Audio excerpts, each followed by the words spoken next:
Tahukah kamu bahwa komputer bisa belajar dan berpikir seperti manusia? Di balik kecerdasan buatan yang canggih, terdapat sebuah konsep yang disebut berpikir komputasional. Dengan memahami konsep ini, kamu bisa membuka potensi untuk menciptakan inovasi-inovasi baru yang dapat mengubah dunia. Oleh karena itu, marilah kita berpikir. Berpikir komputasional atau computational thinking merupakan proses kognitif atau pemikiran yang melibatkan penalaran logis di mana masalah dipecahkan, artefak, prosedur, dan sistem lebih dipahami. Berpikir komputasional tidak harus melibatkan komputer, akan tetapi merupakan proses berpikir yang terlibat dalam merumuskan masalah dan mengungkapkan solusinya sedemikian rupa sehingga komputer manusia atau mesin dapat bekerja secara efektif.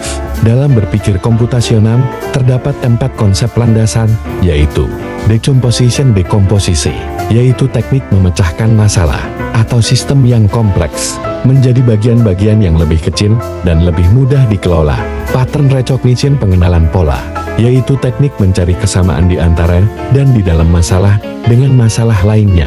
Abstraction, abstraksi, yaitu teknik berfokus pada informasi yang penting saja pada masalah yang dihadapi dan mengabaikan detail yang tidak relevan. Algorithms, algoritma, yaitu teknik mengembangkan solusi langkah demi langkah untuk memecahkan masalah atau aturan yang harus diikuti untuk memecahkan masalah. Penyelesaian masalah atau pemecahan masalah adalah usaha mencari penjelasan dan jawaban dari setiap masalah yang dihadapi.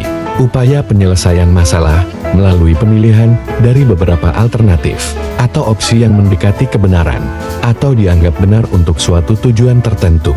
Pemecahan masalah merupakan bagian dari proses berpikir. Sesuai dengan pernyataan Marzano, Descartes mengungkapkan bahwa pemecahan masalah adalah salah satu bagian dari proses berpikir yang berupa kemampuan untuk memecahkan persoalan.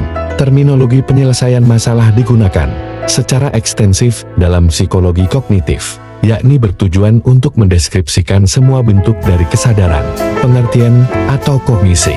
Kemampuan penyelesaian masalah Ehring dianggap merupakan proses paling kompleks di antara semua fungsi kecerdasan. Pemecahan masalah telah didefinisikan sebagai proses kognitif tingkat tinggi yang memerlukan modulasi dan kontrol lebih dari keterampilan-keterampilan dasar.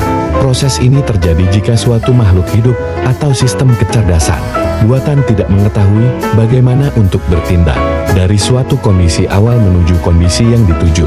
Kemampuan pemecahan masalah dapat pula diartikan sebagai kemampuan dasar yang dimiliki oleh peserta didik untuk menyelesaikan masalah yang berkaitan dengan kehidupan sehari-hari, sehingga berdampak pada pengembangan diri peserta didik. Keterampilan pemecahan masalah bisa diajarkan kepada orang yang mengidap cedera otak, menggunakan langkah-langkah berpikir atau bernalar, tetapi membutuhkan penanganan dan metode khusus. Hal ini tentunya harus disertai dengan motivasi pasif. Dengan demikian, kemampuan dalam menyelesaikan masalah dapat dikembangkan secara sistematis dan bertahap untuk membentuk kemampuan hingga mencapai target yang diharapkan.